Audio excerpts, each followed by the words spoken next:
Bien, ya inició la grabación. Pues tengo el privilegio de estar acompañado esencialmente por mujeres.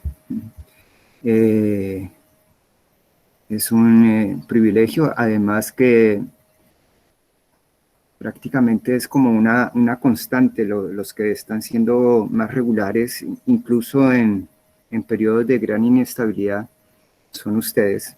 Los hombres como que toman distintas excusas para generar de la inestabilidad un mayor nivel de inestabilidad. Estaba señalando entonces que es muy importante el manejo conceptual para poder pensarnos, que el pensamiento no es meramente abrazar ideas generales que tomen a muchas personas, sino que el pensamiento es pensamiento en la medida que concreta un individuo. Y en el caso de Hannah Arendt, el pensamiento ni siquiera puede entenderse como una capacidad de raciocinio, en el sentido de adecuar medios afines, sino que el pensamiento es una actividad muy propia de nuestra especie, que es el resultado de poner en juego y en colisión dos grandes fuerzas: la fuerza del pasado y la fuerza del futuro. Cuando no existe esa colisión, no existe pensamiento. Nosotros, los seres humanos, tenemos ese privilegio y ese gran dolor de situarnos en esa lucha temporal. De allí esa necesidad de anclarnos en una cultura que tiene milenios y de lanzarnos hacia adelante.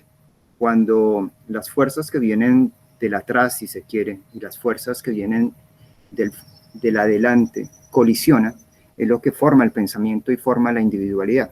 Son las grandes crisis, por eso son el tema de las angustias que en principio siente y vive como forma especial pues los humanos.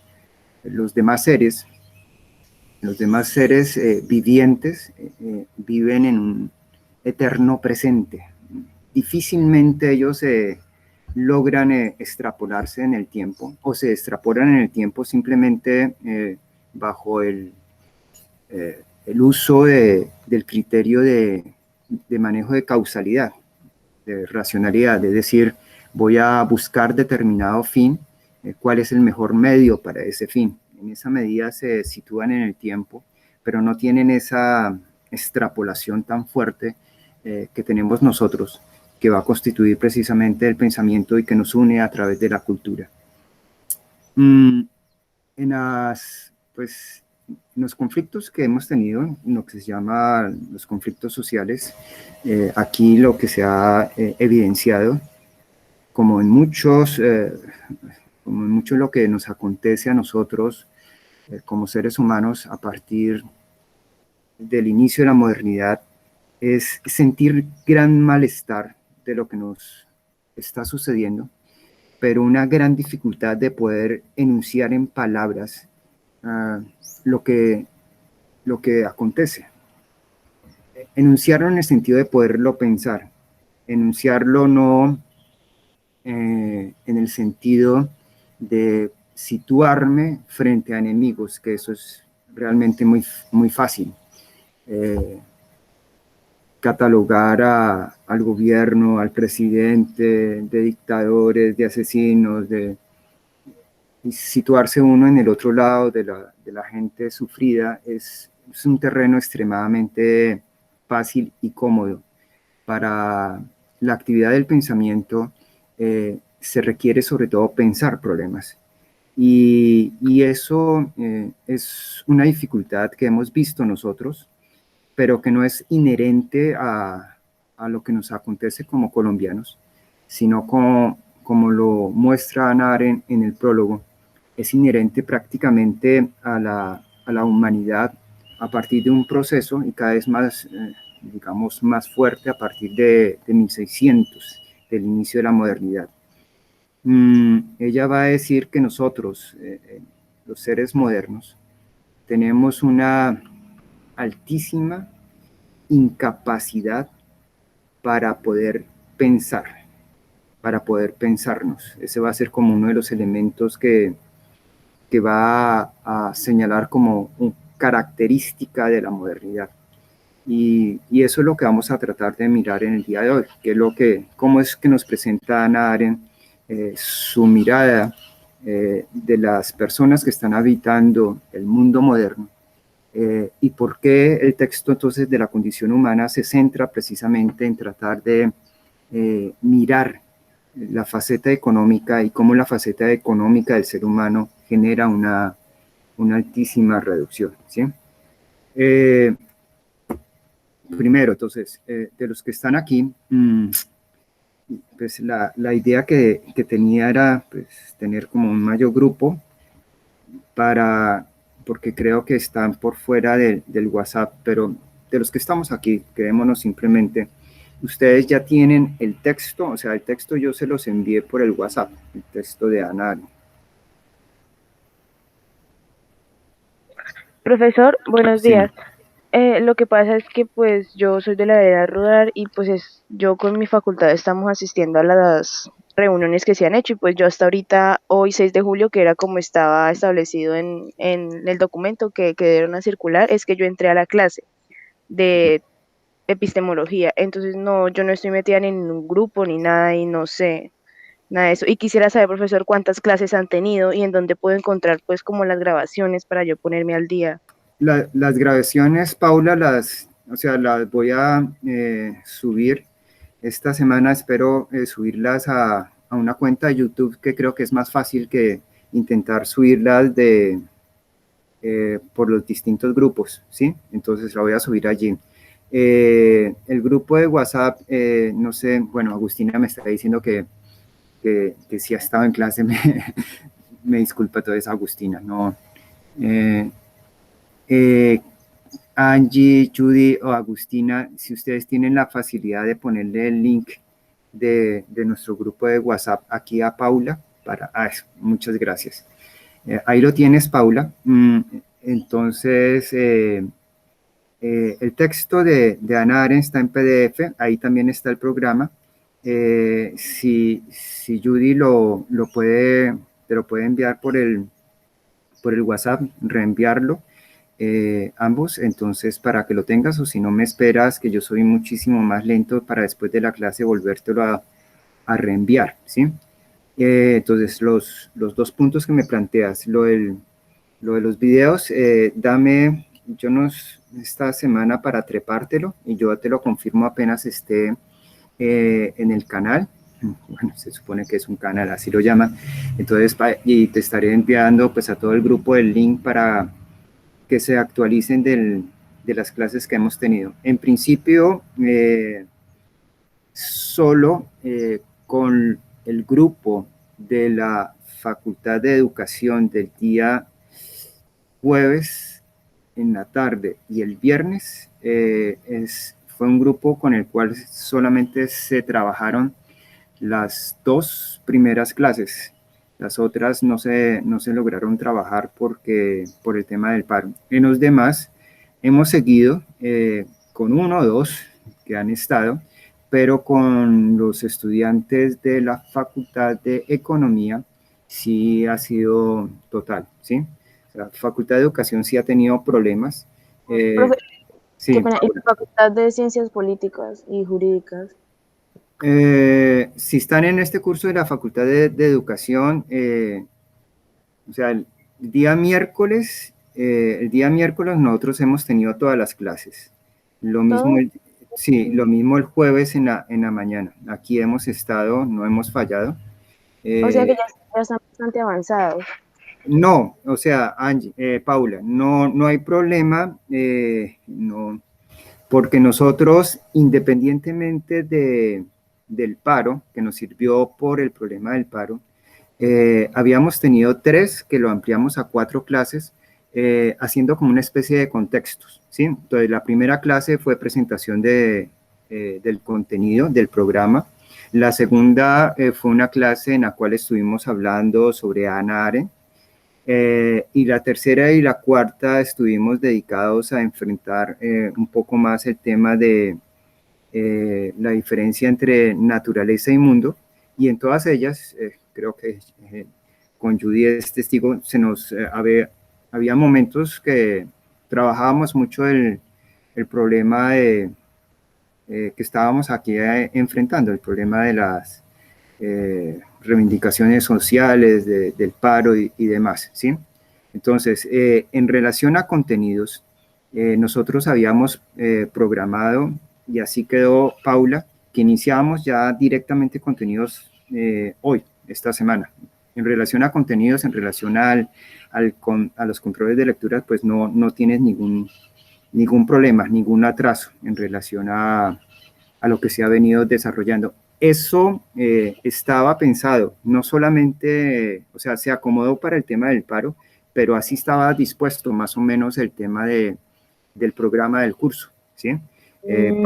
Para dar como una cierta ambientación y que no llegaran las personas de una a tener que estar trabajando, pues Hannah Arendt. Es un filósofo, ustedes están, ya les he dicho, con un filósofo de primerísimo nivel, y claro, es uno de los libros más importantes de Hannah Arendt que tienen que trabajar. Entonces me parecía fundamental, pues, dar una ambientación y que las personas se acomodaran. Fue una semana más, o sea, inicialmente eran apenas 3 semanas, pero dadas las dificultades no se fueron esas primeras 4 semanas en esa temática, ¿sí? Entonces, en relación a tu preocupación, tranquis, no, todo bien. Sería Vale, profe, gracias. línea. Ok. Pues el texto, pues para Paula, vuelvo aquí a levantarlo, es Hannah Arendt. Entonces, ahora que terminemos la clase, vuelvo y lo trepo para que lo tengas. Está hecho esencialmente para que le saques fotocopia. Creo que leerlo así es un poco desastroso. Y hoy, pues, la lectura era bastante corta. Es una lectura en la cual nosotros nos teníamos que centrar sobre el prólogo de Hannah Arendt, mirar digamos, las dos características que da Hannah Arendt de la modernidad. Cuando estamos hablando de la modernidad, estamos hablando de un periodo que inicia más o menos a partir de 1600. 1500 a 1600, un periodo de renacimiento. Ya a partir de 1600 surgen unas cuestiones muy interesantes en la organización social y en la organización política de los seres humanos. Hay una crisis muy fuerte, la crisis religiosa. Nosotros éramos una sociedad estructurada a través de una cultura, la cultura católica, que daba sentido, daba una organización fija, y cuando existe cierta, digamos, las cosas se anclan en su lugar, pues la sociedad funciona, no hay grandes, digamos, crisis de identidad. Pueden haber crisis de reivindicaciones sociales como siempre han existido, pero no existía una gran crisis de identidad. A partir del desmoronamiento de ese universo católico en el cual se estructuraba la sociedad en Occidente, se va a generar un problema, pues en distintas facetas, pero nosotros podíamos entrar un problema de orden político y jurídico, ¿sí? Que tienen que enfrentar nuestras sociedades. El hecho, digamos, llamativo es que cuando se desmorona el universo católico, se pierden los valores que pueden anclar a una sociedad. Y toma una gran fuerza el individuo. El individuo ya no va a estar sometido a, digamos, a algo externo que puede llamarse cultura, o algo externo que puede llamarse un aparataje que genere los lineamientos hacia dónde van. Cada ser tiene que ir construyendo ese camino, y va a generar entonces grandes problemas en el orden político y grandes problemas, digamos, en su confrontación frente a los otros, porque Eso que nosotros hemos aquí hecho en Colombia no es anormal, es decir, ¿a qué me estoy refiriendo? A que cuando existen dificultades y que uno siente dificultades en términos individuales y sociales, una de las primeras reacciones, y casi siempre tiende a quedarse eso, es en un ejercicio de la violencia. El ejercicio de la violencia que estamos pues enfrentando aquí particularmente puntual en relación a la protesta es lo que se llama el vandalismo, que se está intentando como convertirla en delito. Eh, Allí ese es como un lugar común al cual se cae, porque se pone en peligro la existencia, y cuando uno tiene en peligro la existencia, pues la primera reacción es mostrar los dientes, encrisparse y tratar de destrozar a lo que nos está generando ese peligro sobre la propia vida individual. Y las sociedades en Occidente, estoy pensando pues, en Europa, que desde allá pues vamos a tener nuestra cultura, van a tener esa confrontación y van a tener grandes revueltas al interior de sus sociedades. Eh, Va a ser tan complicada la situación al interior de las distintas sociedades que se va a tener la necesidad de eh, dictaminar un edicto que todavía lo manejamos, que es un edicto que digamos que es bastante pobre en el sentido de manejar la argumentación, pero necesario cuando la violencia es como elemento que campea en las formas de tratar de reivindicarse. Y ese edicto es el edicto de tolerancia.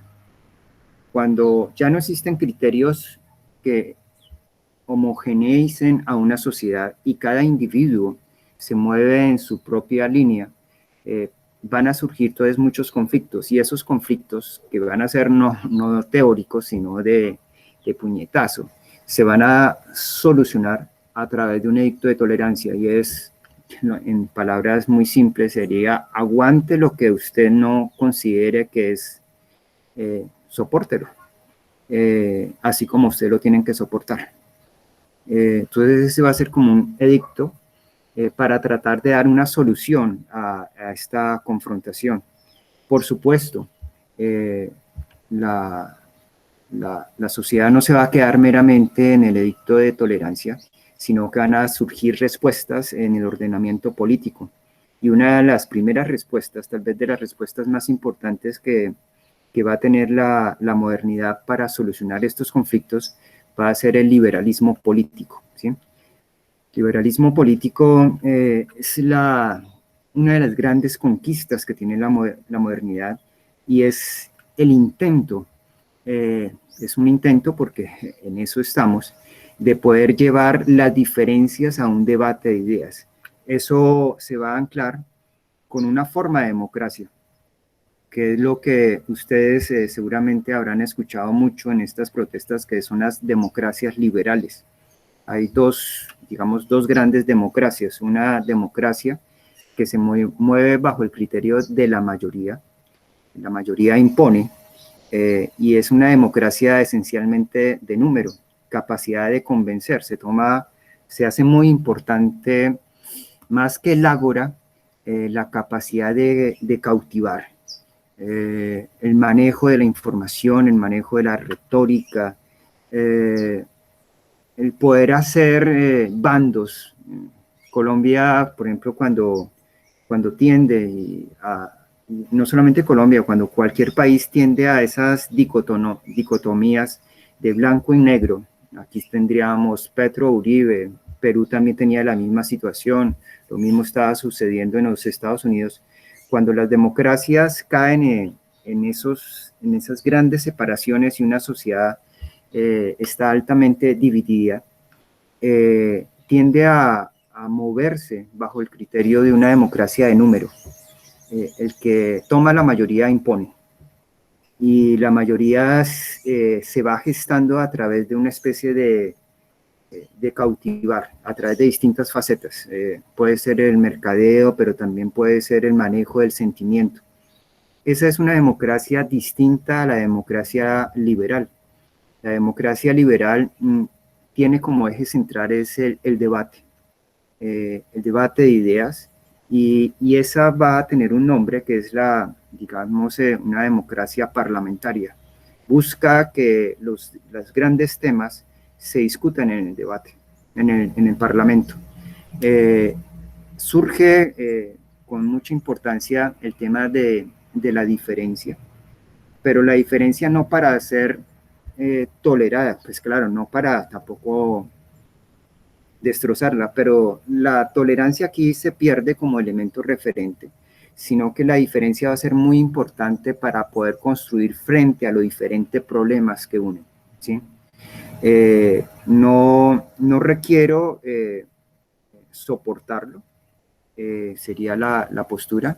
Requiero que usted tenga la claridad de presentar sus puntos de vista para, en nuestras diferencias, formar un problema que nos una, no que nos haga una masa, no que nos funda en una hermandad, sino que el problema te va a situar en una orilla y a mí me va a situar en la otra, pero el problema nos une, y el problema va a ser como ese gran hijo que nos va a permitir crecer en medio de mantenernos en las partes al margen, ¿sí? No, es una búsqueda constante de tener siempre al otro al frente. Y el liberalismo político, pues va a ser uno de las propuestas interesantes a construirse, pues todos los procesos humanos son procesos siempre a construir. Lo que les quería señalar, ya que introduje esta idea, uno como ser humano, en la dinámica que tiene un pasado, que tiene un futuro, frente a los problemas, tiene en principio dos opciones frente a los problemas.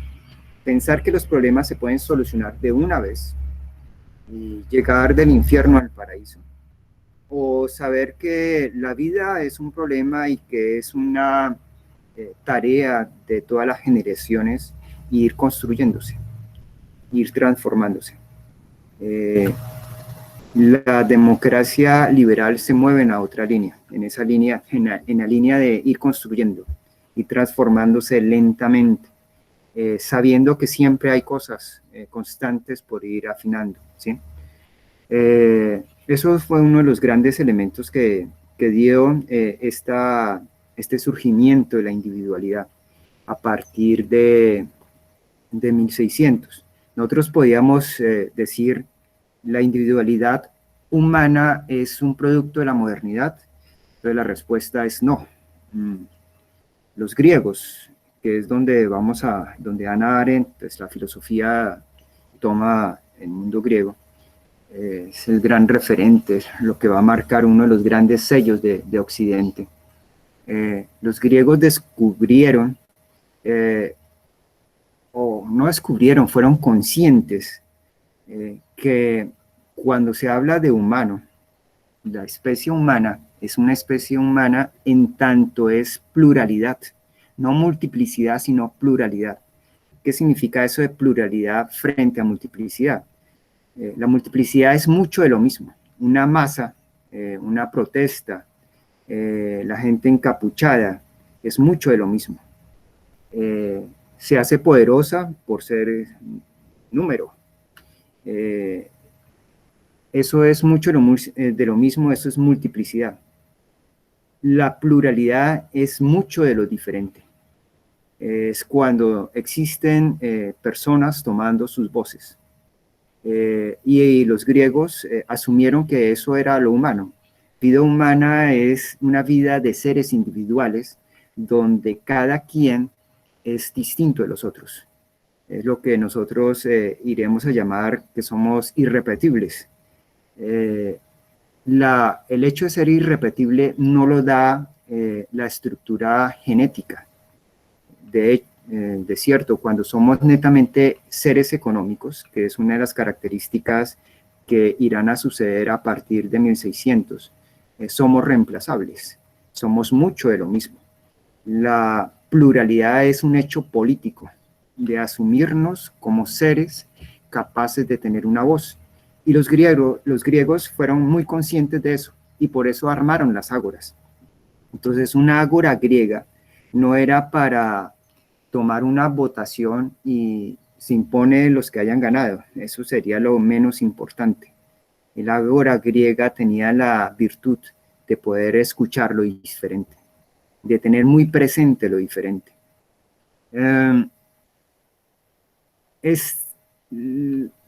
Esto es, digamos, un gran elemento descubierto por el mundo griego que va a aparecer con fuerza, con una fuerza que va a generar problemas. Ya no va a ser como la mirada optimista de qué chévere ser diferentes porque nosotros nos unimos a través de la palabra, sino un problema que va a surgir en la modernidad, porque lo diferente no nos va a generar el universo del discurso, sino que va a abrir el universo de la confrontación, ¿sí? De allí que la diferencia se haya constituido también en un reto de qué significa eso de ser diferente y de por qué es importante construir una diferencia y cómo hay que construir esa diferencia, ¿sí? Es un apelar constante al hecho del manejo de la argumentación y el manejo de los conceptos. La pérdida de la argumentación, la pérdida de los conceptos, la modernidad ha evidenciado que simplemente es un camino que lleva hacia el camino de la masa, hacia el camino de la violencia. Que logra transformaciones, sí, pero el gran problema es que en esas transformaciones se destroza ese gran privilegio humano de poder pensarnos. Hannah Arendt, entonces, pues se va a montar en esta época, una época donde ella dice, y en el prólogo lo tiene, lo centra, o sea, su primera temática en el prólogo es una sorpresa que tiene frente a una capacidad tecnológica que se logra, que logramos. Hannah Arendt, pues, es una filósofa, es un filósofo, es una mujer que piensa no como mujer, sino como un ser humano. Ella enfrenta la Segunda Guerra Mundial, pero también va a enfrentar grandes cambios en la disposición tecnológica que tenemos nosotros. Pues lo primero es que sufre y va a tener muy consciente el hecho que nosotros podemos tener una gran manipulación de la energía atómica. Y no solamente a nivel teórico, sino que la energía atómica en la Segunda Guerra Mundial se concreta y genera dos bombas que no quedan meramente en ser experimentos en un desierto o debajo del mar, como hacen los franceses actualmente, sino que se los lanza en dos ciudades, Hiroshima y Nagasaki, y en menos de unos cuantos segundos, entre ambas ciudades, 1.000.000 de personas mueren, y después el desastre que sigue hacia adelante por todo el tema de radiactividad y el problema imaginario que queda, pues es algo que todavía los japoneses lo sufren. Los japoneses tienen muy claro lo que ellos sufrieron con Hiroshima y Nagasaki. Ella tiene eso, pero también hay otro elemento, y es que por primera vez, estamos ya hablando de 1950, cuando se mira las estrellas, en eso que parecía intocable, hay un objeto en el fondo de las estrellas. Y ese objeto que ella está pensando es el Sputnik, el primer satélite que lanzan los soviéticos y que lo ponen a circular en el planeta, sobre el planeta. Tenemos una gran capacidad para hacer, y capacidad para hacer no meramente sillas, tractores, aviones, sino una capacidad para liberar una energía donde es imposible que se pueda liberar, que es la energía que sostiene un átomo. Somos capaces de liberar esa energía, lo hicimos, Y somos capaces también de salir por fuera del planeta, ya no meramente viajar a Europa, a los Estados Unidos, a la Patagonia, a la China, a la India, a recorrer el mar, sino que tenemos la capacidad de salir por fuera del planeta. Más aún, ya existe todo el programa desde aquella época del genoma humano, del mapeo del genoma humano, es decir, comienza a entreverse una manipulación genética de nosotros, en principio guiada por la idea de la eugenesia, es decir, la eugenesia es el buen nacimiento, la capacidad de poder corregir problemas que se tengan. La vacuna que tengo yo, me falta la segunda la Pfizer, ya la estaba confundiendo con la Sinovac. La Pfizer es una especie de, no alcanza a ser manipulación genética, pero sí es programación genética, que es maravilloso, claro, eso no es que haya comenzado, no es que inició con nosotros, ya la Pfizer había tenido mucha experiencia años atrás en este tipo de vacunas con animales, pero es llevar información a las células para que ellas puedan reconocer una parte muy específica, que es el gancho del virus, del coronavirus, y cada vez que aparezca lo atacan. La Pfizer, a diferencia de las demás vacunas, no desarrolla, bueno, aquí me estoy metiendo de pronto en un lugar que no es el mío, cometer muchos errores, pero no desarrolla en principio anticuerpos como desarrollarían las vacunas normales.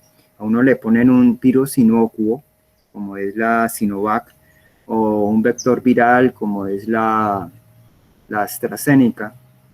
Estas dos tipos de vacunas se mueven en algo que nosotros descubrimos casi de modo accidental, y es que si uno tiene contacto con un cierto virus y si el virus no lo llega a matar, uno desarrolla los anticuerpos, ¿sí? Entonces aquí para que no lo lleguen a matar, lo hacen inocuos, le quitan toda la capacidad de daño, pero el organismo reconoce un cuerpo extraño y genera los anticuerpos específicos, ¿sí? Por eso es que estas vacunas, Sinovac, AstraZeneca, no sé, pero son más, digamos, más débiles porque generan anticuerpos específicos que tienden a irse reduciendo.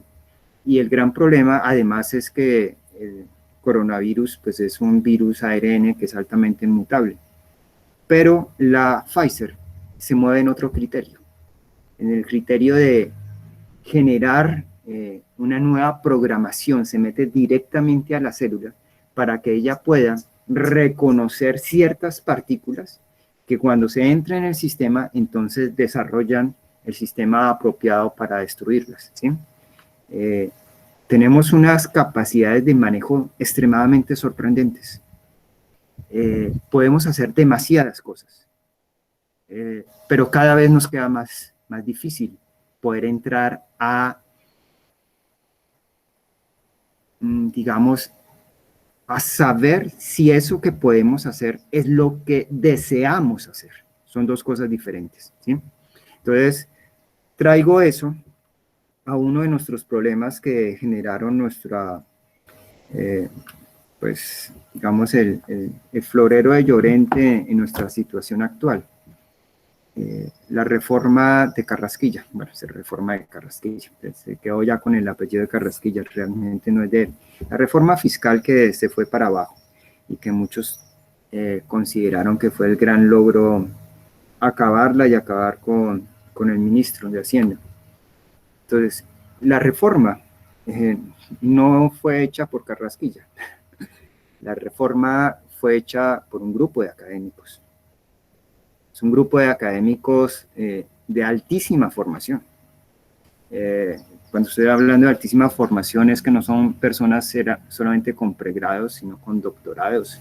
Y no son meramente especialistas colombianos, sino que fue toda una contratación que se hizo con economistas del planeta. Si no estoy mal, eran 10 trabajando. El contrato ustedes lo pueden, sería hasta interesante verlo, el contrato de estudios debió ser costosísimo, ¿sí? estaba pensado para 4 o 5 años la reforma. Era un grupo de especialistas ahí trabajando. Ellos están allí y lo mismo que en el Banco de la República, en el Banco de la República hay un grupo de especialistas que ellos determinan las tasas de interés interbancaria. Se mueven con criterios altamente técnicos. Uno podría decir, ok, hecho el estudio y hecho la propuesta, la lanzamos para que en una asamblea constituyente o en una asamblea, en un plebiscito, la gente decida si va o no va.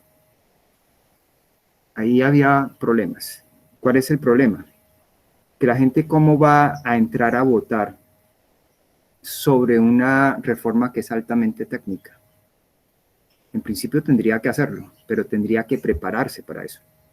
Esos son los, digamos, traído al tema nuestro, es uno de los problemas recurrentes que tenemos en la modernidad, que los conocimientos se han vuelto extremadamente especializados, de especialistas, pero el problema no es que simplemente sean conocimientos para un grupito de especialistas, sino que ese tipo de conocimientos terminan afectando a toda la sociedad.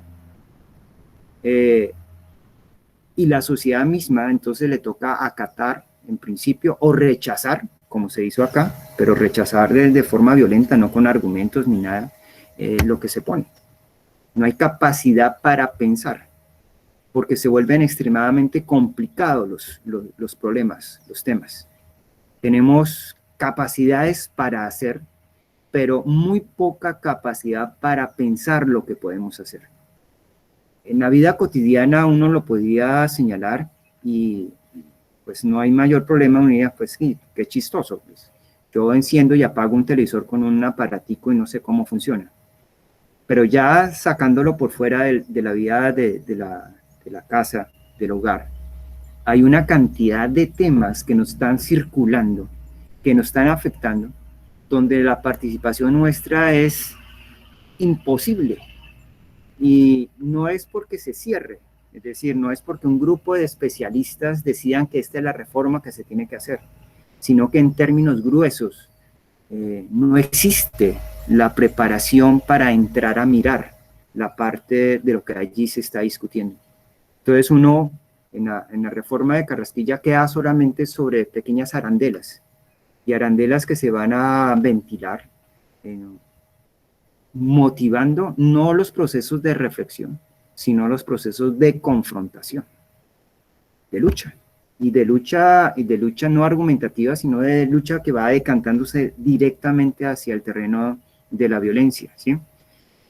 Hay unas capacidades muy fuertes para hacer y unas incapacidades también altísimas para poder saber y desear si eso que se ha dispuesto allí es lo que yo quiero hacer. Se mueve, digamos, porque todo se ha vuelto más complejo, porque somos especialistas, cada vez nos vamos volviendo más y más especialistas, ya hasta los médicos se tienen que dedicar a algunas partes muy concretas del cuerpo, no existe un médico que sea integral, eso es de las cosas más extrañas. Y en la vida entonces económica y política nos vamos quedando simplemente el grueso de la sociedad como personas para ser consultadas, pero consultadas ya con algo que uno sabe para dónde va. Es decir, alguien desea algo y se lleva a través de un mercadeo de imágenes, un mercadeo de ideas a un grueso de la población. Y al final solamente hay capacidad de confrontar, que se traduce no en capacidad de diálogo, sino en capacidad de negociación. Cuando yo formo una masa, y el símbolo es muy claro, el que tiene la protesta, un puño cerrado, yo me he manifestado en contra de eso como elemento que representa a la universidad. El puño cerrado es simplemente confrontación, ahí no hay diálogo, ahí hay negociación, yo doy y usted da. Usted no cede, yo no cedo. Y es capacidad de fuerza. Allí no hay ninguna instancia para poder pensar. lo que está sucediendo. Y sin esa capacidad de pensar, pues los golpes son golpes de ciego. Se solucionarán situaciones muy puntuales, muy concretas, pero el andamiaje entero no se puede pensar. Pensándolo no significa que vayamos por buen camino, pero por lo menos al tener una estructura pensada, uno puede decir, mire, estos errores fueron los que se cometieron y sobre esto entonces en otra ocasión similar tendríamos que modularlo, cambiarlo. Eso sería una ventaja en ese sentido. En otro simplemente choque y para adelante, ¿sí? Entonces, dato muy concreto. Entonces, el tema de matrícula 0 para estratos 0, 1, 2 y 3. Bien, se logró, pero solamente hay garantía hasta el próximo año, porque es que eso necesita dinero.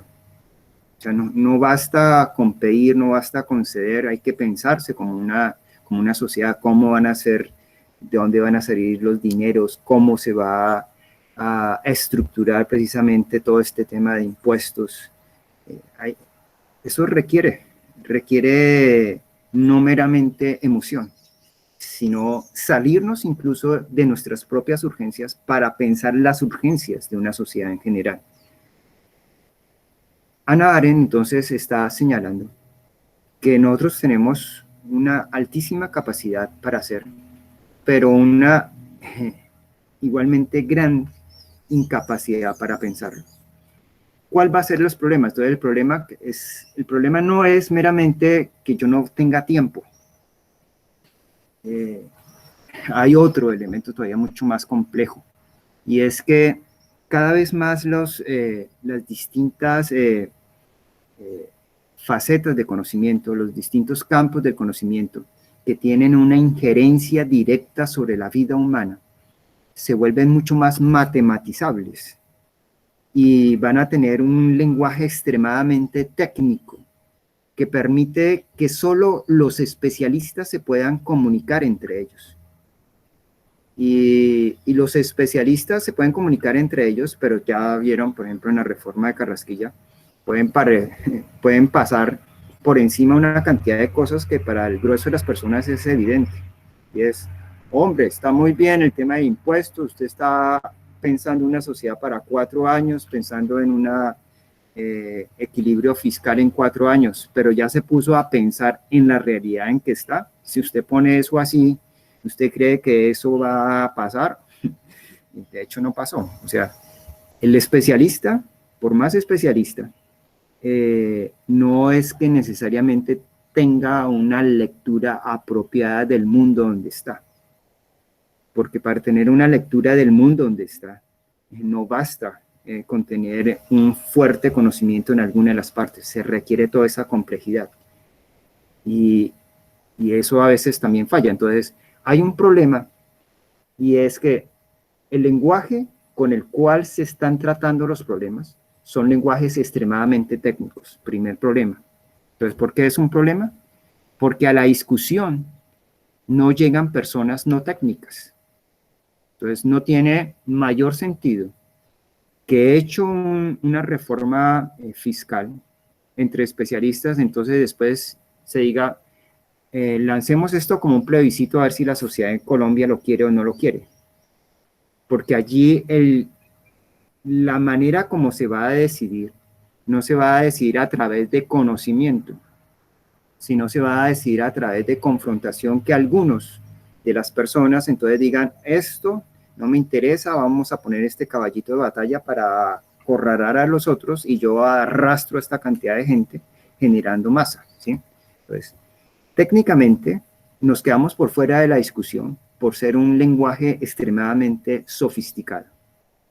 Y el otro problema es que las personas allí, en ese entramado de especialistas, pierden la complejidad de la vida. Y ya lo vimos, ¿sí? La complejidad de la existencia, es decir, las decisiones políticas no son meramente decisiones de especialistas. Quedaría muy fácil, es decir, esto sería un programa, armamos un programa y que él vaya decidiendo y todos nos vamos yendo por ahí. No funciona. ¿Cuál es el elemento concreto? Entonces, ¿qué hay? El elemento concreto es que hemos perdido la capacidad de poder hablar en público. Y hablar en público no es arrastrar masa. Hablar en público es poder tener argumentos que puedan tener otras personas con las cuales ellas se puedan mover. Ese es uno de los grandes problemas que ve Hannah Arendt de la modernidad. Entonces, vamos a tener, ¿qué es lo que se tiene? Entonces, ¿cuál es el resultado final? Que grupitos de especialistas van a tratar de mover a una gran sociedad. Y la sociedad va a llegar a sacudirse fuerte y se sacude de esos grupitos, pero es a través de ejercicio de fuerza. ¿Sí? Entonces, no hay construcciones. No se generan los espacios de construcción. Hay un problema para generar el espacio de construcción. El espacio, entonces, el espacio no es meramente que me permita el alcalde o el gobernador o el presidente situarme y hablar con usted. No. El tema no es meramente allí de la comisión que se tenía negociadora. No, esa parte es la parte fácil. Es una parte fácil porque allí solamente hay alguien representando fuerza, representando un puño cerrado frente a otros y frente a problemas netamente puntuales. Si es que le quitamos esa otra, digamos, el otro impulso, y el otro impulso que estoy señalando que le vamos a quitar es el impulso de los afanes electorales de algunos, que utilizan entonces estas crisis sociales para impulsarse en procesos de elección, que ya fue muy claro, o sea, era muy evidente. Lo que se le grabó al presidente de FECODE pues fue desastroso. Pues se sentía que era la cuestión. Y la cuestión era que no había que permitir que en las próximas elecciones el Centro Democrático ganara. Ok, está bien, pero están utilizando algo que es un problema social para elementos netamente electorales. Entonces, quitando esa parte, ya tenemos un muy complicado problema para la humanidad, ni siquiera para nosotros los colombianos, sino para la humanidad.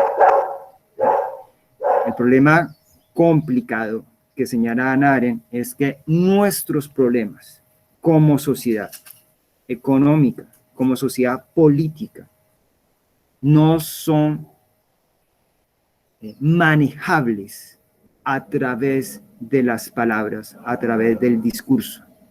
¿Por qué no son manejables a través de las palabras y a través del discurso? Porque hay una dificultad que no sabemos cómo se puede resolver, y es que los problemas se han vuelto tan complicados, tan de especialistas, que solamente se entienden entre especialistas, pero que además el especialista, al perder la complejidad de la sociedad económica y política, pues tampoco puede decidir sobre los otros. Se genera ese desfase allí. Y claro, la sociedad tampoco es que esté aquí para recibir lo que iluminados nos digan, sino que ella tiene que participar en sus destinos, ¿sí? Entonces, allí tenemos un problema para ser pensado. Lo está haciendo la filosofía, me imagino que también lo estará haciendo la sociología. Es un problema político, ¿sí? Que requiere el ejercicio de la academia. No es nada fácil, ¿sí? Ese primer gran elemento. No sé si he sido claro con esa primera gran dificultad, que yo diría la dificultad. Paula, te doy la palabra ahí yo para tomar un descanso. Entonces, ¿cómo te doy la palabra? Digámoslo, planteémoslo en pregunta. ¿Me podrías, entonces, Paula, y si se queda en silencio y alguno la quiera ayudar, ¿cuál sería el primer problema que señala Hannah Arendt sobre los seres humanos que habitan la modernidad?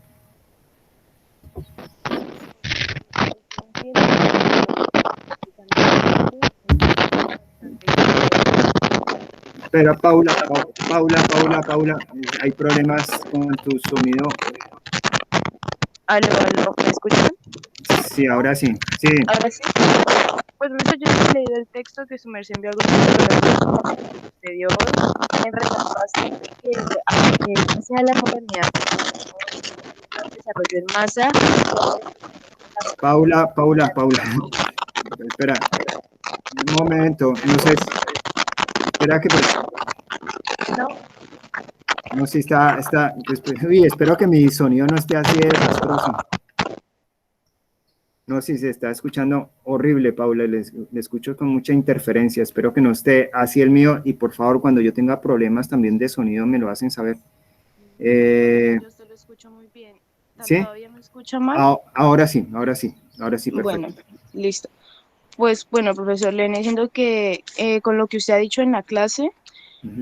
uno de los problemas que pues para Hannah Arendt sería la modernidad es que aunque esta nos trae mucho desarrollo en masa como tal, también se va, digámoslo, destruyendo la capacidad de pensarnos o pues como usted lo resaltaba mucho en la clase.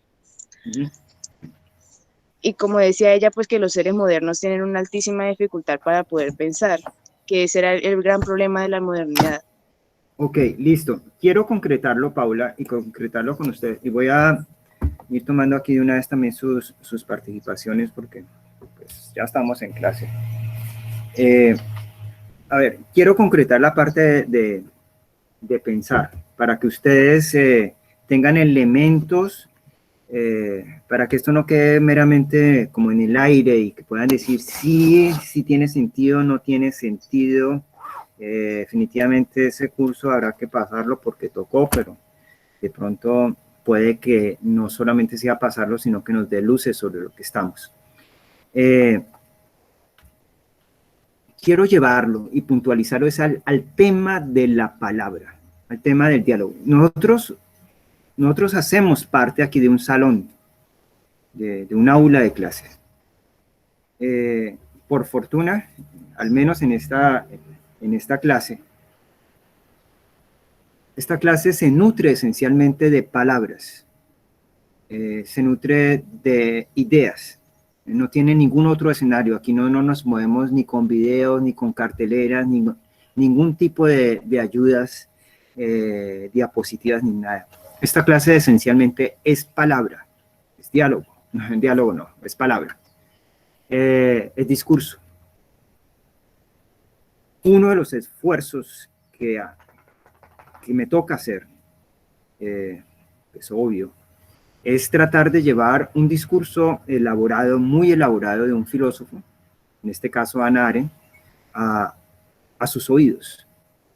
Si eso llega a su forma de ser, es porque las palabras encuentran un alguien, un otro, eh, que las puede descifrar, que les puede dar un contexto, que no son meramente unos apuntes que significan para el profesor, sino que se logra ese punto hacia allá, ¿sí? Entonces, frente a eso y a lo que estaba diciendo Paula, pero voy a poner una vez aquí a Paula.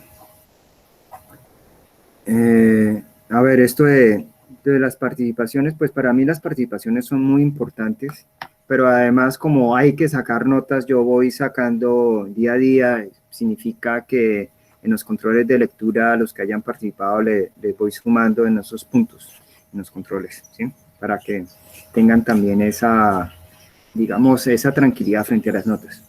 Entonces, a lo que voy es, nosotros en la modernidad tenemos una imposibilidad de poder decirles a la gran mayoría de personas qué era, por ejemplo, lo que buscaba la reforma de Carrasquilla.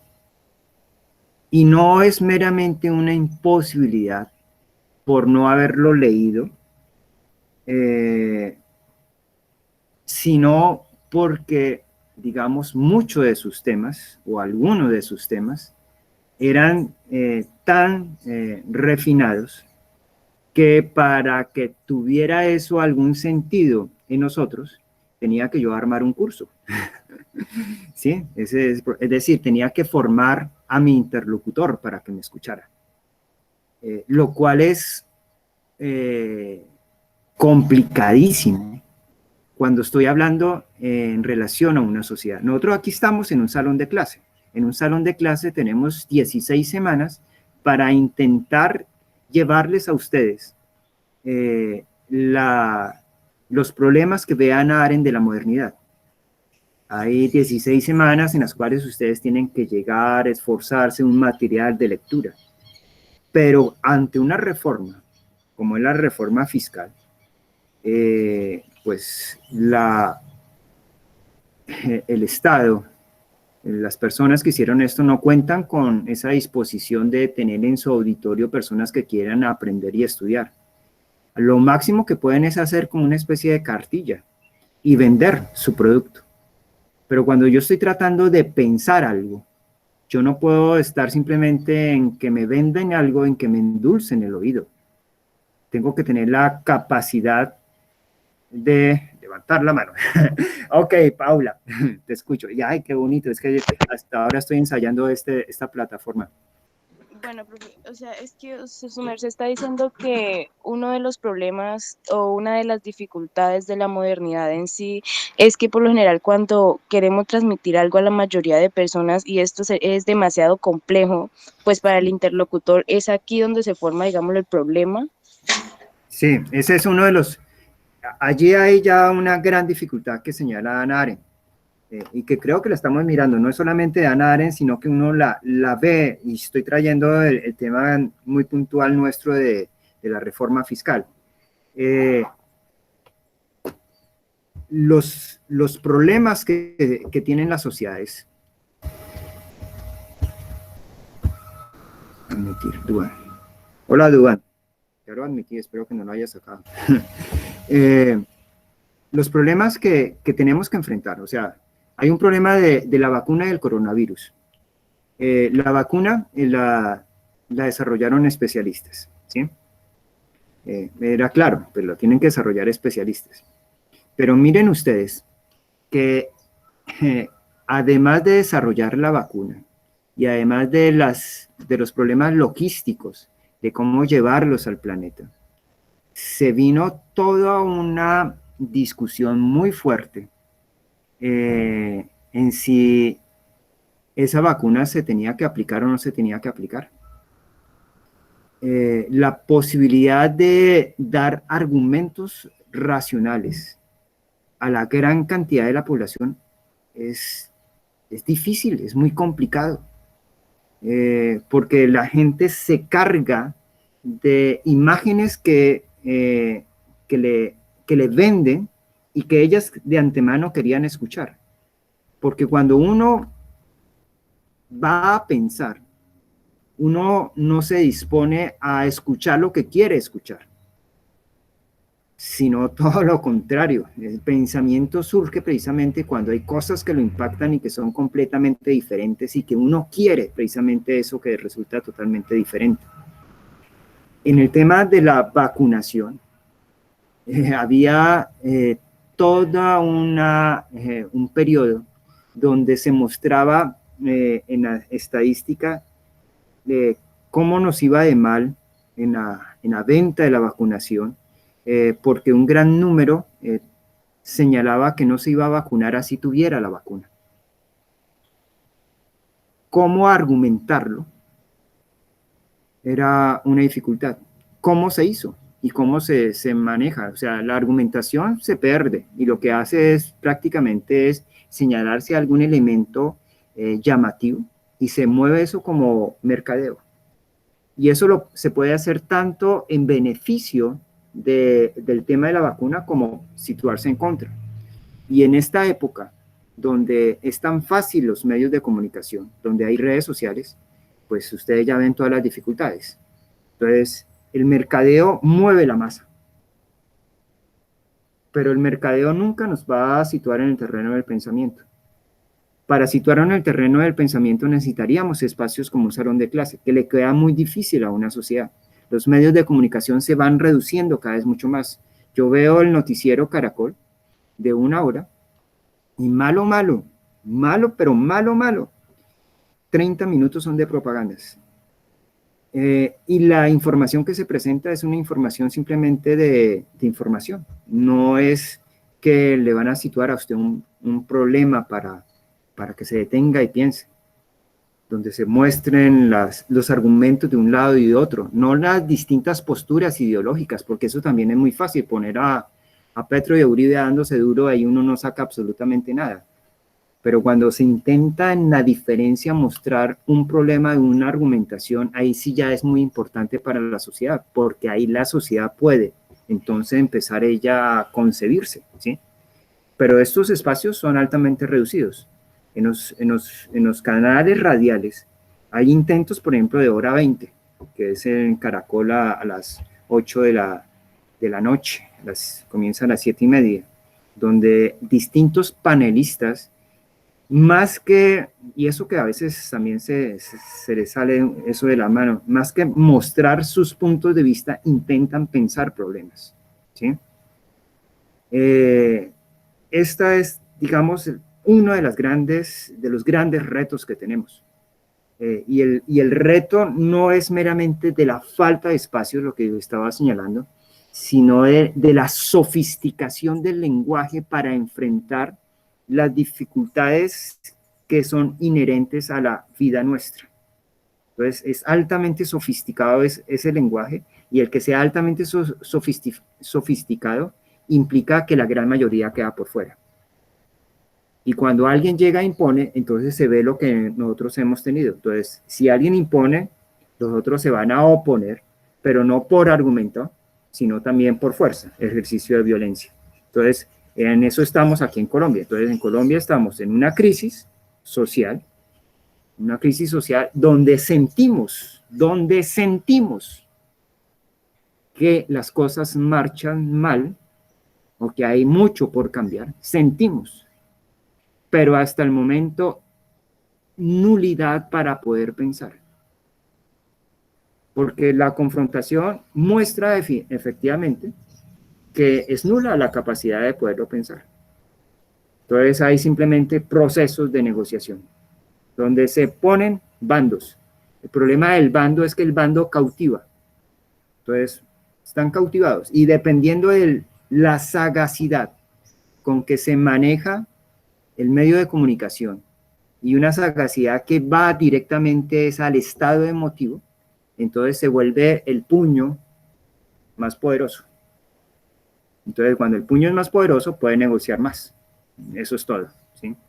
Pero las negociaciones en esos casos, desgraciadamente, siempre serán netamente puntuales. De lo que eso quieren en esos momentos. No es que tumben a Carrasquilla, que tumben al ministro de Defensa, que no vaya la cuestión esta. Entonces, si son poderosos, lo pueden hacer. Ok, esos son triunfos muy concretos. Pero la estructuración general se pierde, porque no la tenemos, ¿sí? ¿Cómo lo dice Hannah Arendt? Voy a leerlo para las personas que, pues, que no lo han leído, sepan que está ahí, que no me lo estoy inventando y trayendo como caído del zarzo a esta situación. Entonces, primero, en relación a Paula, lo que quería decir, sí hay un problema que lo has señalado muy bien, que es la incapacidad de pensar, pero yo quiero llevarlo a una cuestión mucho más puntual, y es la incapacidad para poder utilizar el lenguaje para pensar problemas. Muy claro en términos sociales, pero yo creo que también lo podemos llevar a términos individuales. Individualmente nosotros bueno, estoy todavía lanzando más al agua, nos movemos en un terreno de conflictos, pero son conflictos no mediados por la disposición de abrir espacios para que el lenguaje pueda ser el elemento que aclare esos conflictos, ¿sí? Entonces queda uno simplemente en un rifle y rafle contra el otro, mostrando quién tiene dientes más fuertes o quién tiene capacidad económica más fuerte. y a la otra parte, entonces, si llega a perder, le toca echar para abajo y esperar a otra oportunidad para volver a salir y darle más duro y tener una mejor oportunidad, ¿sí? Entonces, Hannah Arendt lo dice de esta manera. Estoy en la página 31. Entonces dice así: la dificultad reside en el hecho de que las verdades del moderno mundo científico, si bien pueden demostrarse en fórmulas matemáticas y comprobarse tecnológicamente, ya no se prestan a la normal expresión del discurso y el pensamiento.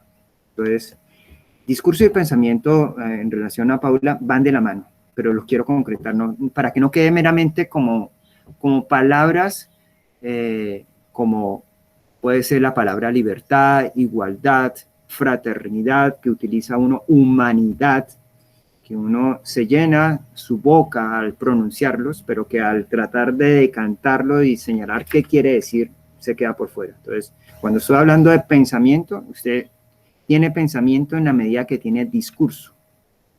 Yo no puedo entender o concebir a un ser que tiene un altísimo pensamiento sin capacidad de discurso. Entonces, las computadoras tienen una altísima capacidad de cálculo. Y si usted lo quiere, serían extremadamente racionales en el sentido de razón, de medios afines. Pero pensamiento no.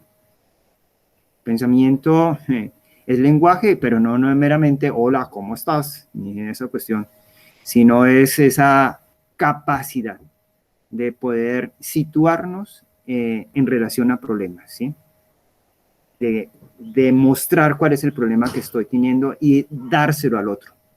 Dármelo a mí mismo también, porque yo puedo sentir un malestar y no tenerme el problema en el lenguaje, ¿sí? En cuanto a estas verdades se expresan conceptualmente y coherentemente, las exposiciones resultantes serán quizá no tan sin sentido como círculo triangular, pero mucho más que un león alado. Ok, entonces, aquí, ¿qué está diciendo? Aquí está utilizando a Schrödinger, es un físico cuántico, pero lo que está diciendo Hannah Arendt es, cuando yo intento ser serio y quiero expresar el tema de la reforma fiscal, entonces me vuelvo extremadamente sofisticada y nadie me entiende. Entonces, soy muy serio, entonces manejo datos, pero nadie me está entendiendo. Y nadie me está entendiendo no porque yo sea un bruto, incapaz de incomunicarme. No, no es por eso. Tampoco es porque los otros sean brutos, sino porque los otros no tienen el lenguaje que yo estoy usando. Las ciencias, los saberes, yo ya les he dicho, las artes, la música, la pintura, son lenguajes. Yo no puedo estar pensando solamente en lenguajes frente al inglés, el francés y el alemán, y el griego, y el mandarín. Eso también son lenguajes, pero nosotros al interior de una misma lengua, como puede ser el español, el castellano, tenemos lenguajes que son cada uno de los saberes. Y esos saberes van tomando conceptos y expresiones muy técnicas. Entonces, integral, diferencial, vecindad, buen orden, son términos, conceptos muy finos, muy fijos en la parte de la matemática, ¿sí? Y lo mismo los distintos saberes. Entonces, cuando se vuelven tan finos, a las personas que no hacen parte de allí, no les significa nada. O sea, quedan allí, ok, pero no entendí ni 5. Uno va donde el médico y dice, ok, mire, yo aquí estoy herniado, necesito una operación, y él empezará a decir cosas, si es que dice, porque la gran mayoría no dice nada, simplemente lo recetan y lo mandan a uno al cirujano, lo tratan como una cosa. El médico sí que, bueno, Siempre he tenido esa sensación, pero el médico en los tratos personales, la gran mayoría trata al humano como una cosa que simplemente va como una radio a hacer cierto tipo de reparaciones. No le dicen nada, pero también no le dicen nada a uno, no meramente porque no tienen tiempo, no meramente porque lo desprecien, sino porque dirán, pero esta persona, yo voy a comenzar a hablar y no me va a entender nada. Entonces, ¿para qué me pongo a hablar? Y uno va donde el médico y lo dice, asume su silencio, asume uno que lo traten como una cosa, simplemente esperando que salga bien el resultado, que lo operen bien. Y confiando en la buena formación técnica del médico. Pero ya en términos sociales eso no funciona mucho. En términos sociales, cuando un grupo de especialistas va imponiendo, sucede lo que aconteció. Que la otra parte, pues reacciona. Y como no puede reaccionar por argumentos, reacciona por violencia. Entonces, en términos políticos, hay un problema. Y el problema es cómo hacer que eso que es manejable por lenguajes extremadamente técnicos pueda volver a ser campo del discurso. Porque cuando algo se pierde del campo del discurso, se pierde la capacidad del pensamiento y se pierde la capacidad de poder determinar si lo que queremos hacia el futuro es lo que deseamos. No nos basta con saber hacer. Nosotros requerimos que eso que sabemos hacer, tener muy claro si lo queremos hacer. Es otra fase. Es una fase de responsabilidad. No basta con señalar que entramos en paro en la Universidad Surcolombiana, como dijeron en una votación. Okay. Es un buen intento, pero no basta. ¿Por qué no basta? Porque los que participaron fueron muy pocos, y muy pocos que no alcanza a ser un indicio necesario que nos pueda decir que eso es lo que deseamos.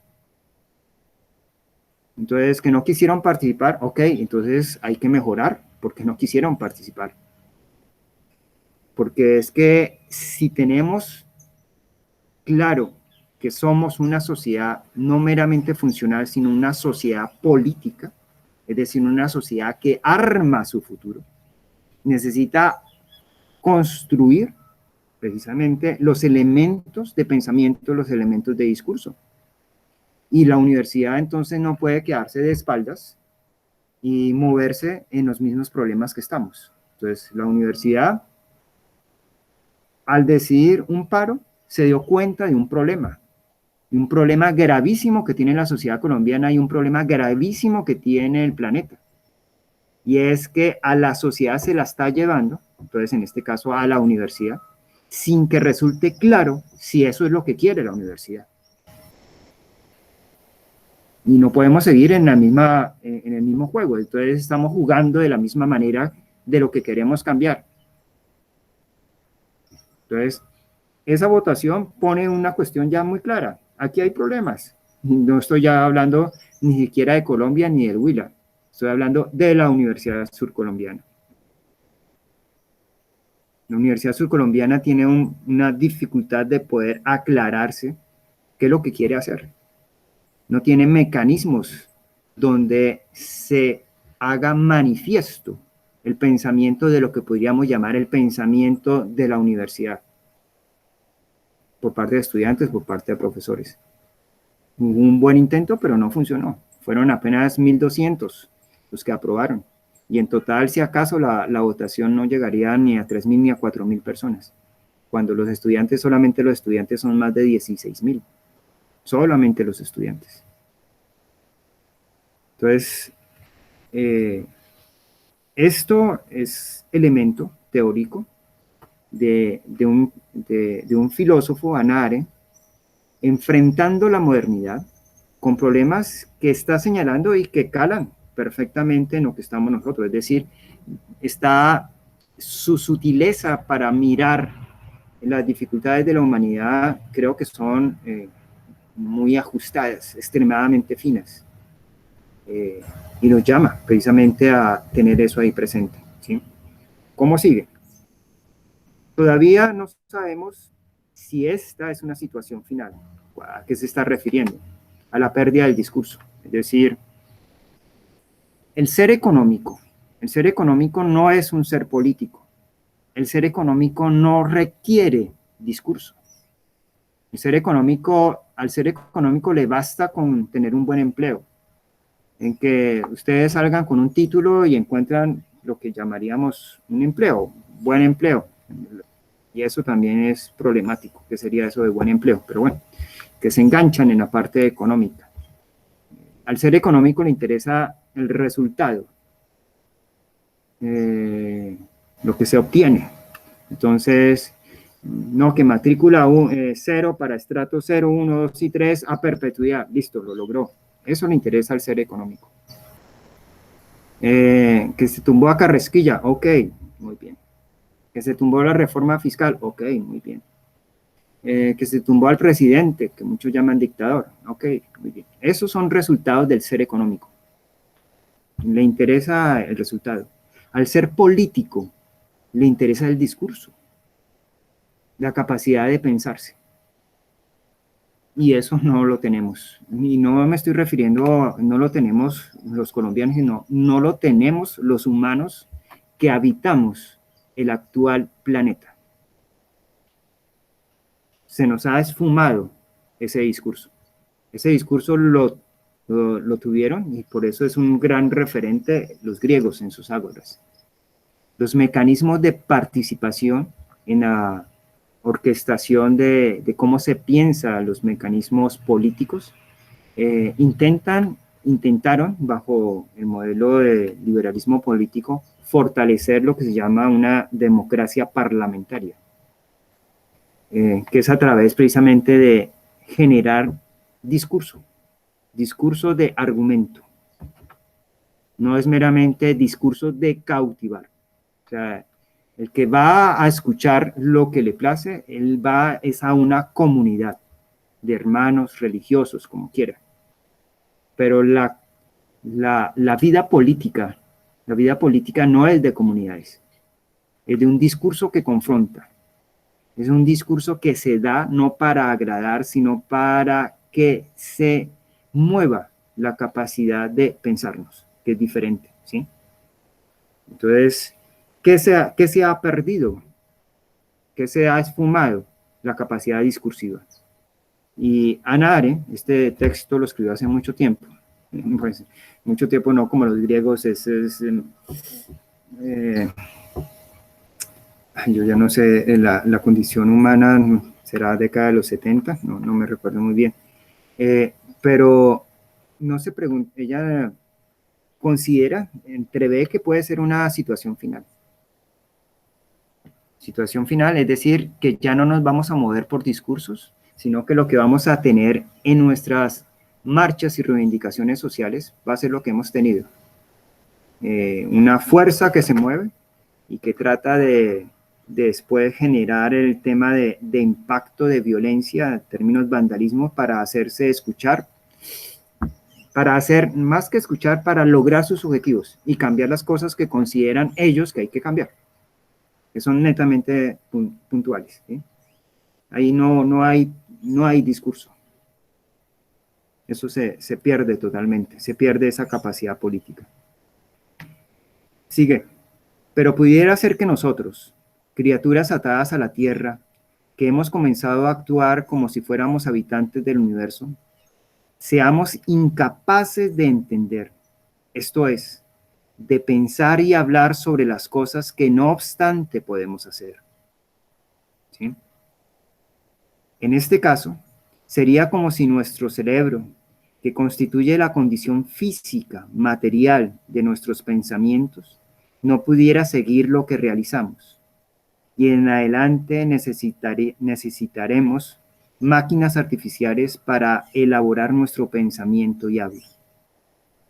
Si sucediera que conocimiento en el moderno sentido de saber hacer y pensamiento se separasen definitivamente, nos convertiríamos en impotentes esclavos, no tanto de nuestras máquinas como de nuestro saber hacer, y reflexivas criaturas a merced de cualquier artefacto técnicamente posible, por muy mortífero que fuera. Bueno, en términos concretos, significa esto de qué somos presas en estos momentos, de un saber hacer, de cuál saber hacer, para tenerlo muy concreto en nuestra realidad nacional, en un saber hacer propaganda. La propaganda de un lado, del otro, de cualquier lado, se sabe hacer y mueve a los demás. Y al movernos, esto es la violencia.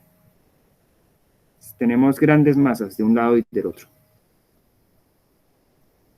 Es lo que se ha visto. 50, 60 días de bloqueos, paros, no han generado ninguna idea grandiosa.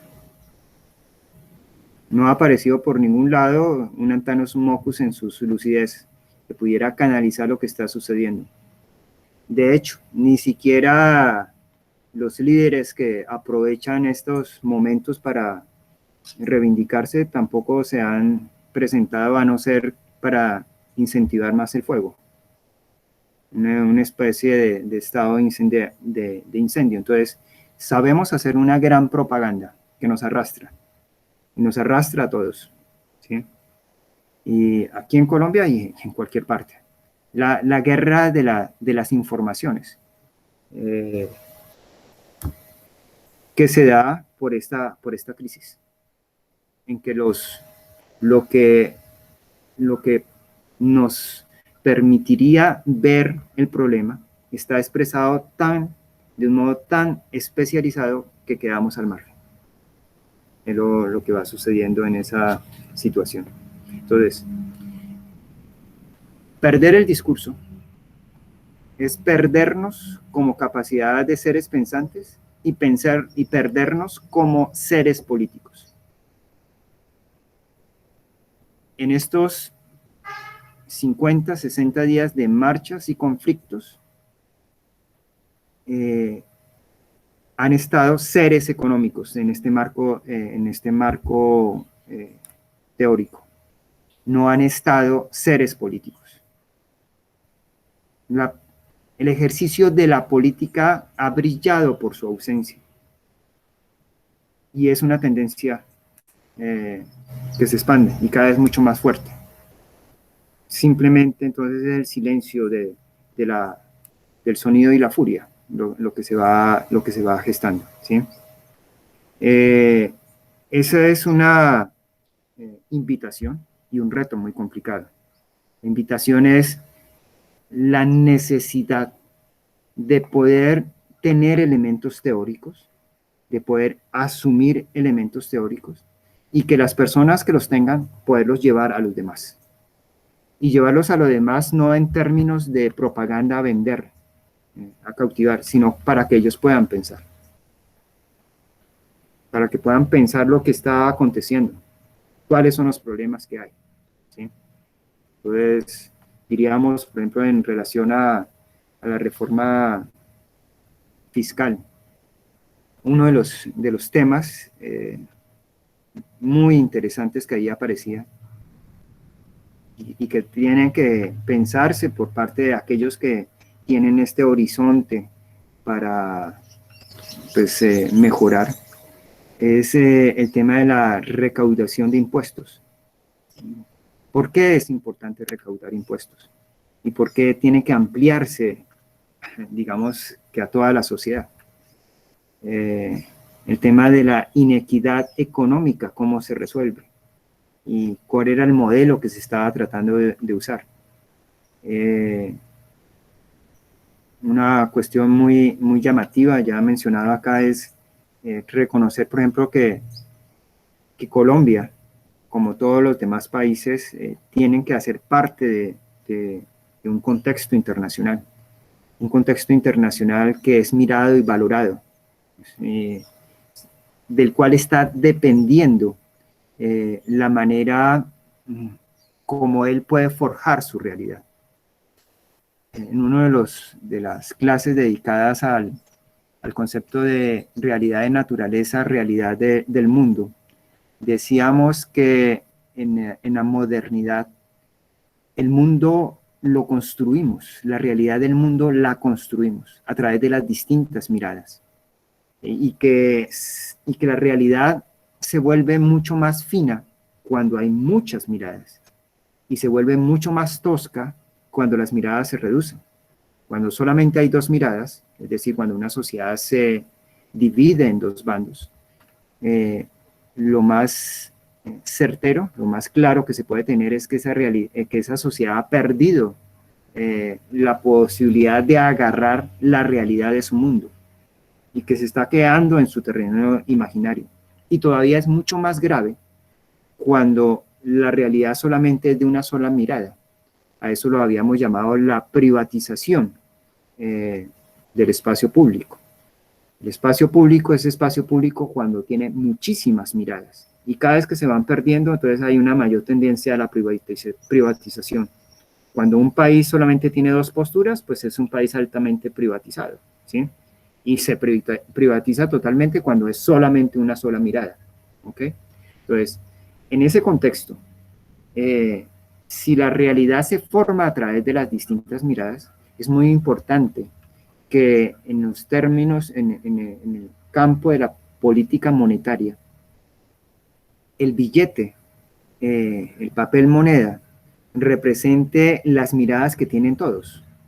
Esto es, que el papel moneda tenga un valor no dado a priori por el Estado, no dado a priori por el gobierno al cual él lo emite, que no diga, mire, es que yo voy a señalar que este billete vale 1.000 pesos, sino que ese valor sea un valor que lo den las otras miradas. Entonces, cuando uno dice, eso es muy importante, porque entonces si yo simplemente le estoy dando el valor, me puedo quedar eso en una irrealidad y después pagarla muy fuerte. Entonces, cuando estoy en las otras miradas, uno de los grandes temas es que uno, para traer dinero cuando lo está necesitando, no se pone a emitir dinero, como era una de las peticiones que existía, sino que el dinero entra a través de créditos. Porque si usted emite dineros, es como si usted comenzara a privatizar la mirada de la política monetaria, ¿sí? Esas son cuestiones ahí que van apareciendo, pues, muy llamativas en relación a la capacidad de tener ese espacio público de lo diferente y también esa capacidad de podernos situar no meramente como seres económicos, sino como seres políticos deseosos de tener ideas, de exponer ideas, de enfrentar multitud de ideas, ¿sí? Que es lo que, pues, ha desaparecido. Teníamos entonces, ¿qué problemas? Hay el primer problema, entonces, que tiene que quedar muy claro, señalado por Paula, y que lo concreto de esto es, Paula, igual que Ana dice, tenemos una gran incapacidad para pensar lo que no obstante podemos hacer. Pero tenemos una altísima capacidad para hacer, pero no para pensar eso que hacemos. Lo concreto, o sea, me gusta llevarlo esto a una cuestión mucho más de nuestro día a día, y es incapacidad para usar el lenguaje, el discurso, para enunciar problemas, ¿sí? Cuando perdemos el discurso, perdemos nuestra disposición política y quedamos simplemente en nuestra disposición económica. Y en ese contexto, el conflicto que hemos vivido en estos 50, 60 días brilla por su ausencia política. Es netamente económico.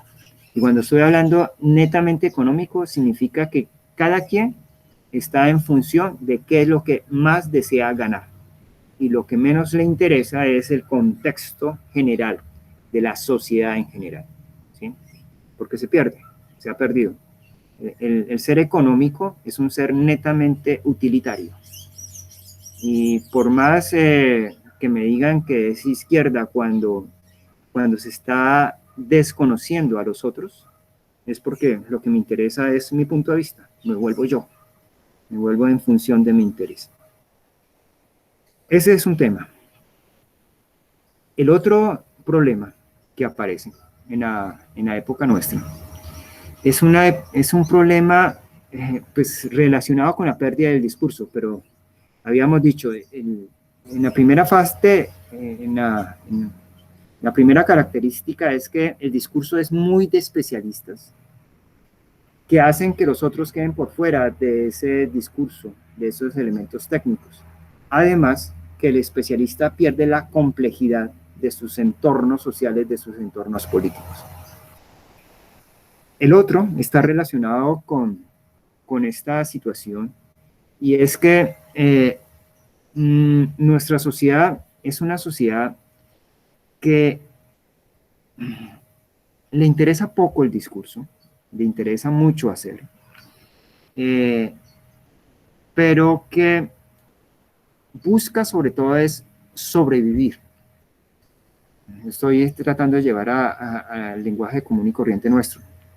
En una de las reivindicaciones que existía por parte de los jóvenes y de los estudiantes, era que el título, los títulos que se lograban de pregrado, de maestría, de especializaciones, de doctorados, no servían para nada en relación a la ocupación laboral, al empleo laboral, ¿sí?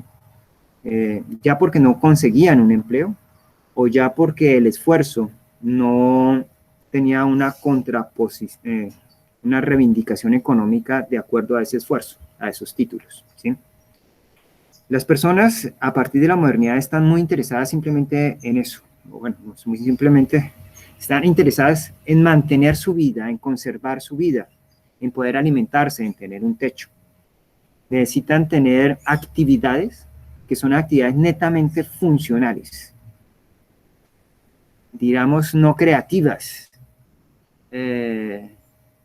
Buscan poder garantizar el salario que les permita el mercado, el pagar el arriendo, el pagar las deudas y demás.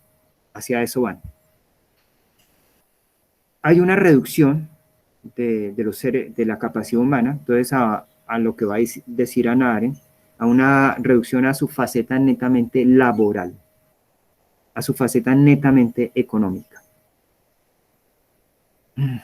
¿Cuál es el problema? El problema es que, en principio, la revolución industrial nos ha permitido y nos puede permitir,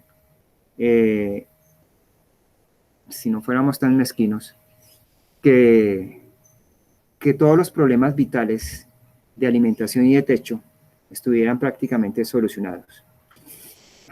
Bueno, quitando eso,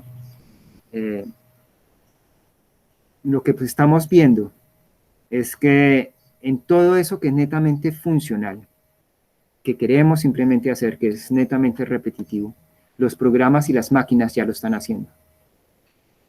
Entonces, nos hemos reducido a una faceta netamente laboral, repetitiva, con el gran problema que la sociedad en la que estamos hace que esos seres laborales sean netamente reemplazables a un salón de clase.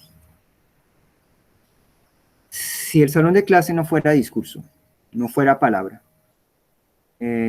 podrían los salones de clase ser como los programas que le enseñan a uno francés e inglés por internet, que uno no requiere profesores, es simplemente una interfase. A eso se puede reducir. Entonces, lo que se vuelve netamente repetitivo es reemplazable, totalmente reemplazable. Ahí ya hay un problema mayúsculo a los que están enfocados en el tema económico, y es que un tractor puede quitarle el pan, la yuca a 20 jornaleros y lo hace con mayor efectividad. Pero además, es otro problema.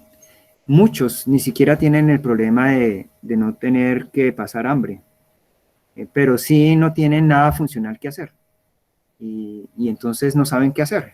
O sea, no están pasando hambre, tienen su techo, tienen garantizado su alimento el otro día, pero como seres laborales, como seres laborantes, no tienen una ocupación funcional dentro de la sociedad.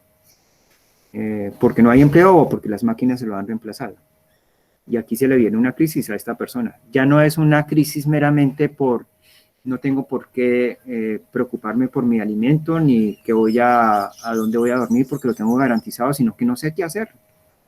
No hay nada funcional que hacer. Esto le acontece a un ser que se ha convertido en una especie de tuerca que tiene que encasar en determinado lugar, pero que ya está. Y como tuerca ya no sirve para nada más. Esa crisis, digamos, más en términos más concretos, se ve en muchos de los que habían tenido el privilegio de las pensiones. Entonces llegan a tener la pensión, ya no tienen que ir a su punto de labor, porque tienen el cheque mensualmente, pero la vida se les volvió un desastre, porque ¿y ahora qué hago? Y no es que está en crisis el problema alimentario, no está en crisis el problema del techo. Su esfuerzo, su pensión no tiene garantizada. ¿Pero qué hago? Entonces, un ser económico eh, que sabe que lo humano es más que economía, más que alimento, pero que no sabe qué es eso que se llama humano. Ese es el otro problema. Entonces, estamos viviendo una época, dice Hannah Arendt, de trabajadores en el prólogo, concretamente de laborantes, una época de laborantes, donde la sociedad misma, o sea, donde ya no se necesitan esos laborantes. Una época donde los seres que llamamos humanos solamente se prestan para hacer labor, pero donde ya no tiene sentido la labor, que son las crisis que más o menos podemos encontrar en algunos estudiantes, que sí, yo estoy trabajando para un empleo, pero tampoco es que me esté muriendo de hambre sin el empleo. ¿Pero qué hago? La vida perdió el sentido. No hay ningún horizonte. No hay nada más que hacer. Se acabó. El sinsentido ahí aparece, ¿sí? Esos serían como los dos problemas que está diciendo Hannah Arendt. Agustina. Sí. Sí, ese es otro, es el problema de la reivindicación y mejoramiento del tema de salario. Ok, serían problemas más fáciles, más llevables. Aquí estaríamos en un problema todavía mucho más fuerte, suponiendo que existan ya un salario que sea, pues no sé cuál sería el digno, 1.000.000, 1.200.000, 1.500.000, bueno, que le pongan. Y después de eso, cuando se tiene, ¿y ahora qué? Si ya está hecho esa cuestión, ¿qué hago ahora con mi vida? Suponiendo que a nosotros de nacimiento ya nos dieran 1.500.000 para vivir y que con eso se lograra lo necesario para vivir. ¿Y qué? ¿Y ahora qué hacemos? Es el problema que se plantea. Lo que está diciendo Hannah Arendt es la gente que habita este planeta no sabe qué hacer distinto al tema económico. Se ha perdido ahí. Entonces, dos datos da Hannah Arendt para lectura de Colombia y lectura de la modernidad en la que estamos. Estamos viviendo una época muy difícil que requiere ser pensada. No es meramente de actuación, requiere meterle mucha materia gris, mucha cabeza y pensarlo no meramente individual, sino en argumentos con otros a través de escritos. Y es una época donde el lenguaje y el discurso se está perdiendo, si es que ya no se perdió. Es decir, no podemos pensar lo que hacemos, no podemos pensar nuestros problemas individualmente y más en forma colectiva. Los problemas colectivos han quedado en términos de especialistas. Y nosotros, cuando tenemos problemas individuales, vamos a donde especialistas, que nos lo solucionen otros. No entramos a participar a eso. El psiquiatra, el médico, el psicólogo, el dietista, el sexólogo. Vamos a especie de dioses que de afuera, a través de recetarios, nos generen la luminosidad. Nosotros no tenemos esa capacidad. Cuando reaccionamos, por sentirnos usados, entonces reaccionamos, no pensamos, sino reaccionamos, esencialmente a través de ejercicios de furia, de violencia.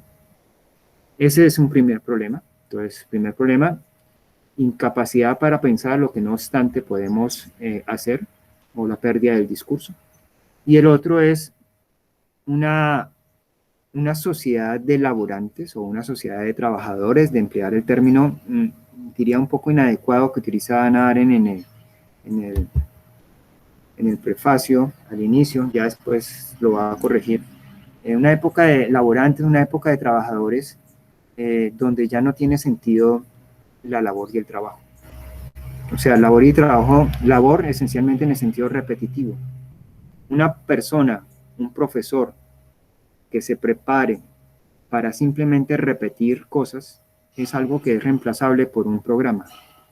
Un médico que se prepare simplemente para repetir procedimientos, eso es fácilmente reemplazable por un programa y por un robot. Los carros ya no necesitan conductores. Los tractores ya prácticamente entre poco no van a necesitar tampoco conductores, y el tractor ya reemplaza una cantidad. Los programas matemáticos que tienen los ordenadores hacen, por ejemplo, que los temas de diseño sean prácticamente desarrollados por estos artefactos. Es decir, prepararse uno para una actividad que es repetitiva, algorítmica, que es la de un laborante, que es la que entendemos en términos coloquiales como la de un trabajador, ya no tiene sentido en la modernidad. Ese es un problema económico, si lo quiere volver a retraer Agustina, digamos, grave, pero grave en el sentido no por lo que le estén pagando. Eso pues se podrá mejorar. Grave es porque el laborante, el trabajador en tanto laborante, son reemplazables. No requerimos, la sociedad ya no requiere gente que entre a hacer procedimientos mecánicos. Eso lo van a hacer las máquinas, eso lo van a hacer los programas. El tema es mucho más difícil. No es meramente la reivindicación salarial de un grupo de personas. El problema es que si se prepara a una sociedad para hacer cosas repetitivas, no tiene sentido. Porque eso lo hacen las máquinas y lo hacen mucho mejor. Hay que replantearse completamente. Y el replanteamiento va incluso en esa postura económica. Porque si las máquinas van a hacer precisamente la actividad de la labor, es entendible, totalmente entendible, salvo mezquindades, que el problema económico de subsistencia esté resuelto por parte de las máquinas. Pero el problema humano no. Y el problema es que no sabemos qué es lo humano que se está perdiendo aquí, ¿sí? O sea, es mucho más complejo. Entonces, ¿que hay pérdida de empleos? Claro que va a haber pérdida de empleos. Por supuesto. ¿Por qué hay pérdida de empleos? No solamente por un problema de que la economía se colapsa y demás cosas, sino que si los empleos son de personas que entran en procesos repetitivos, es que esos procesos repetitivos en estos momentos y para adelante lo van a separar los sistemas inteligentes, lo van a cumplir los sistemas inteligentes, programas y máquinas. La vida humana tiene que centrarse hacia otros aspectos que no puedan ya entenderse meramente en el criterio de la labor, que es lo que nosotros en la vida cotidiana y que aquí iremos a depurar, se entiende también como trabajo. El ser humano no está hecho para laborar. entiéndase aquí entonces en esto cotidiano para trabajar, en el sentido cotidiano, no en el sentido que de Hannah Arendt, que es mucho más fino. El ser humano no está hecho para laborar, no está hecho para laborar no en el sentido que no esté capacitado para hacerlo, sino que la labor es una actividad que la van a hacer las máquinas y los programas. Y se acabó. Y si la gran mayoría tenía eso como su horizonte de ganar su pan diario de cada día, eso no está. Cada vez van a existir menos empleo en lo que es netamente algoritmizable, en lo que se puede hacer netamente repetitivo.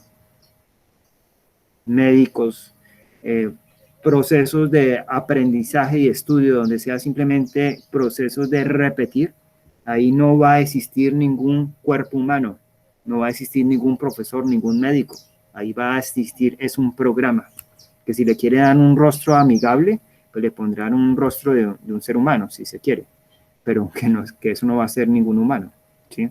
Entonces hay que enfocarse hacia otro universo. Esos universos que abre Hannah Arendt son los universos del trabajo, de la acción y del discurso. El trabajo como algo distinto de la labor. Lo que sucede es que nuestra vida cotidiana, no solamente en Colombia, sino en el planeta en general, trabajo es un término que refiere labor y que se mueven como sinónimos, pero que son completamente diferentes. Un error cometido también por grandes especialistas económicos, como fue el señor Adam Smith y por supuesto el señor Carlos Marx, ¿sí? Estaban hablando de trabajadores cuando realmente estaban hablando de laborantes. Y cuando ellos estaban preocupados por la humanidad del trabajador, era evidente que no la podían tener porque eran laborantes y el laborante simplemente es un animal vivo, ¿sí? Es lo que está en esa parte. Bueno, chicos, este es el inicio de ese texto pues, maravilloso que tenemos, La condición humana. Ya la próxima clase iniciamos con el primer capítulo. La condición se llama La condición humana, el primer capítulo. Voy a volvérselo a reenviar tanto el programa como el texto, pues específicamente a Paula, que está aquí. Y creo que definitivamente es un texto que desde la parte teórica nos da elementos para no meramente sentir, sino para pensar, ¿sí? Que es creo que los elementos fundamentales de la academia. Y ya la próxima semana iniciamos con los controles de lectura, sin que ello va a ser hasta ahora pues un problema para los que todavía estén por fuera, en el supuesto caso de que no perdamos el semestre. Si perdemos el semestre, pues ni modos. Pero si no lo perdemos, a los que lleguen después, les pueden comunicar ustedes pues que todavía tienen un margen de colchón para moverse en relación al tema de las notas.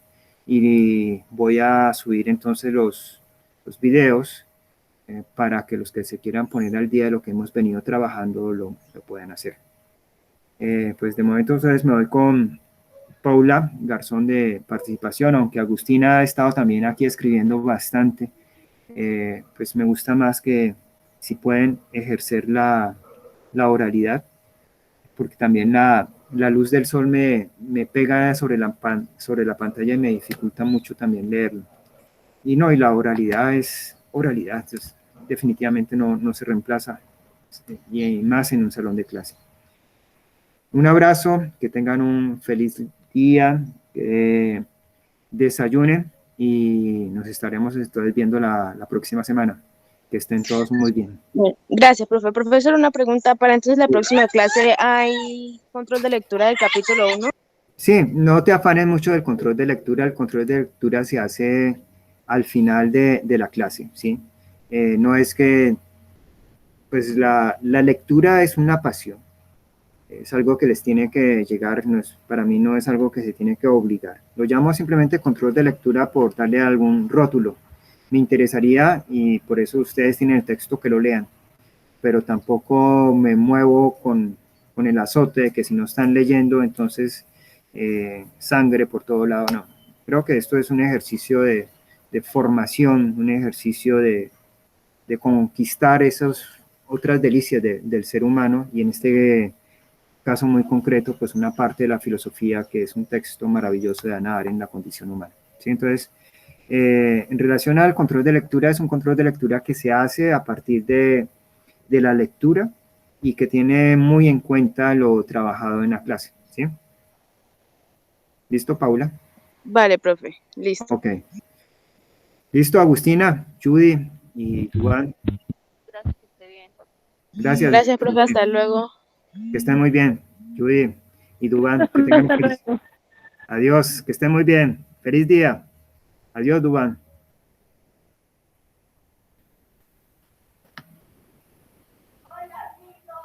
Hola, gordita.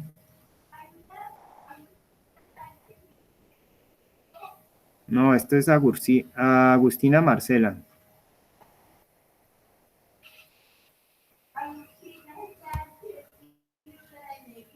Ay. Otra vez tengo problemas aquí con la cámara.